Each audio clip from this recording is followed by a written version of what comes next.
बिस्मिल्लाहिर्रहमानिर्रहीम। अस्सलाम वालेकुम डियर स्टूडेंट, आज हम लोग 9th क्लास की बायोलॉजी का चैप्टर नंबर 7 का दूसरा लेक्चर डिस्कस कर रहे हैं, जिसमें हमारा टॉपिक है फोटोसिंथेसिस। अब फोटोसिंथेसिस क्या है? फोटोसिंथेसिस ऐसा प्रोसेस है जिसके अंदर प्लांट्स कार्बन डाइऑक्साइड और पानी को इस्तेमाल करते हुए सूरज की रोशनी की मौजूदगी में और क्लोरोफिल की मौजूदगी में क्या बनाते हैं? ग्लूकोज बनाते हैं।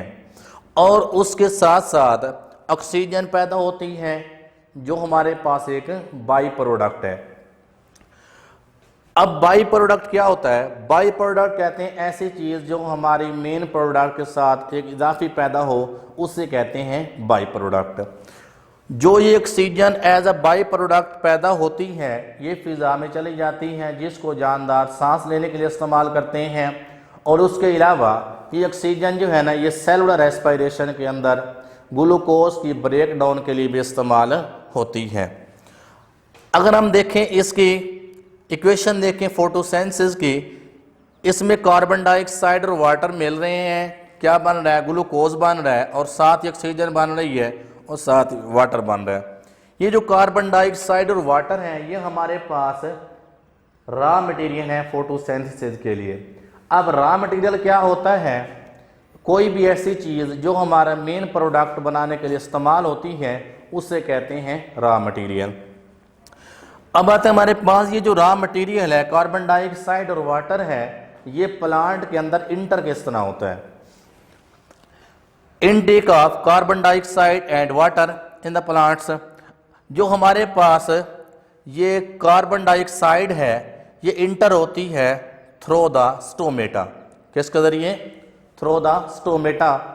स्टोमेटा पत्ते की लोअर एपिडर्मिस के अंदर छोटे छोटे सुराख होते हैं, जिनकी मदद से ऑक्सीजन जो बनती है वो लीव से बैर फिजा के अंदर मूव करती है, और जो कार्बन डाइऑक्साइड है वो फिजा से लीफ के अंदर जाती है। इस तरह गैसेस का तबादला होता है। अब जो कार्बन डाइऑक्साइड है वो जब स्टोमेटा के जरिए पत्ते के अंदर इंटर हो जाती है, तो पत्ते के अंदर मौजूद होते हैं मेसोफिल सेल्स होते हैं। क्या होते हैं? मेसोफिल सेल्स होते हैं। इन मेसोफिल सेल्स के दरमियान में हमारे पास मौजूद होती हैं इंटरसेलुलर स्पेसेस। क्या होती हैं? इंटरसेलुलर स्पेसेस होती हैं, जिन्हें आप एयर स्पेसेस भी कहते हैं। एयर स्पेसेस भी कहते हैं। ये जो इंटरसेलुलर स्पेसेस हैं, इनके अंदर वो हवा इंटर हो जाती है। इधर जो मेसोफिल सेल्स हैं, इनके गिर्द पानी की लेयर मौजूद होती है। ये जो हवा है, इस पानी की लेयर के अंदर इंटर हो जाती है, डिजॉल्व हो जाती है, और इस हवा से जो कार्बन डाइऑक्साइड है वो मेसोफिल सेल के अंदर डिफ्यूज हो जाती है। आगे मेसोफिल सेल्स के अंदर मौजूद होते हैं क्लोरोप्लास्ट। क्लोरोप्लास्ट के अंदर होती हैं थैलाकॉइड मेम्ब्रेन, जिनके ऊपर क्लोरोफिल मॉलिक्यूल्स मौजूद होते हैं, और वो जो क्लोरोफिल के मॉलिक्यूल्स हैं वो सनलाइट को एब्जॉर्ब करते हैं, उधर से कार्बन डाइऑक्साइड इसके अंदर इंटर हो जाती है। अब दूसरी बात इसमें रह गई वाटर की, कि पानी किस तरह इंटर होता है। हमें पता है कि जो पौधों की रूट्स हैं, जड़ें हैं, वो जमीन के अंदर मौजूद होती हैं, और जमीन से वो पानी को जज़ब करती हैं। रूट्स के ऊपर रूट हेयर्स में मौजूद होती हैं। ये जो रूट्स और रूट हेयर्स हैं, ये ओस्मोसिस के जरिए पानी को जज़ब करते हैं, और जो पानी है वो फिर जाइलम वेसल्स के जरिए, जाइलम टिश्यूज के जरिए जड़ों से ऊपर पत्तों की जानिब मूव करता है, और वहाँ पत्तों के अंदर जब इंटर हो जाता है तो पहले कार्बन डाइऑक्साइड भी होती है, उसके अलावा सनलाइट भी पड़ रही होती है, क्लोरोफिल भी होता है, पानी पहुँच जाता है। इस तरह फोटोसिंथेसिस का प्रोसेस स्टार्ट हो जाता है, और ग्लूकोज बनना शुरू हो जाता है। अब आता है हमारे पास कि जो हमारे पास ये स्टोमेटा है, ये पत्ते के तकरीबन 1 to 2% जो सरफेस है, लीफ सरफेस, उसको ये कवर करते हैं। ठीक है, इतनी कम इनका तादाद होने के बावजूद ये बहुत सारी कार्बन डाइऑक्साइड को फिजा से पत्ते के अंदर इंटर होने की इजाज़त देते हैं और जो पत्ते के अंदर ऑक्सीजन बन रही होती है उसको पत्ते से बाहर फिजा में इंटर होने की इजाज़त देते हैं और गैसेस का तबादला होता रहता है।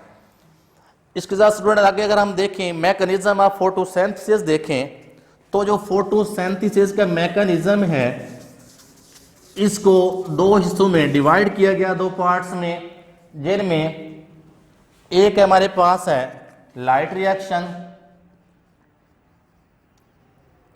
Mechanism of photosynthesis. इस फोटोसिंथेसिस का जो मैकेनिज्म है इसको दो फेजेस में डिवाइड किया गया है। एक हमारे पास है लाइट रिएक्शन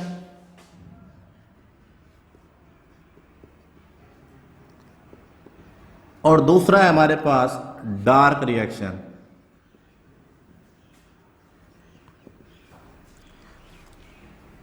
बच्चे लाइट रिएक्शन कहते हैं ऐसा रिएक्शन जो सनलाइट को डायरेक्टली इस्तेमाल करता है।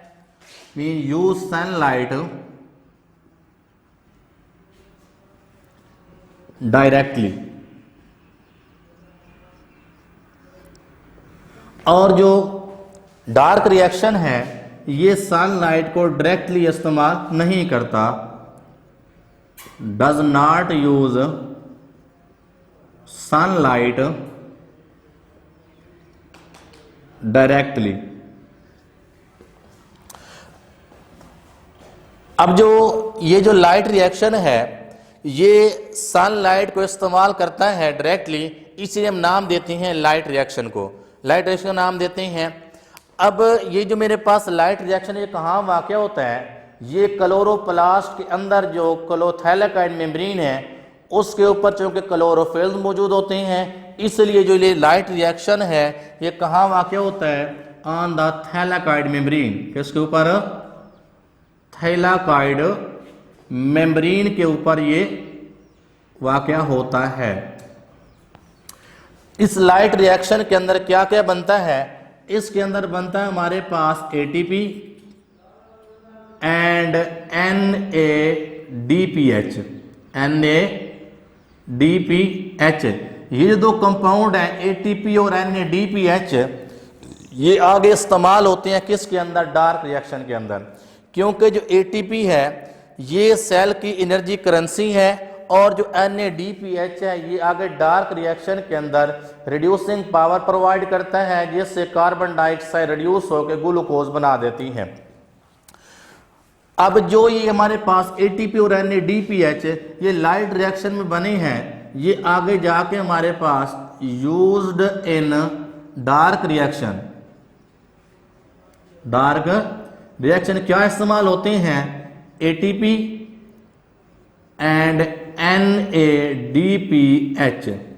ये जो मेरे पास एटीपी है इसे कहते हैं एडिनोसिन ट्राइफॉस्फेट, और जो NADPH इसका पूरा नाम है nicotine amide adenine dinucleotide phosphate. ये हमारे पास जो NADP है ये एक कोएंजाइम है और ये NADP की एक रिड्यूस्ड फॉर्म है। ये दोनों जो है ना डार्क रिएक्शन के अंदर इस्तेमाल होते हैं और कार्बन डाइऑक्साइड को रिड्यूस करके ग्लूकोज में कन्वर्ट कर लिया जाता है। ये जो डार्क रिएक्शन है ये कहाँ वाक़ होता है? In the stroma, in the stroma of chloroplast.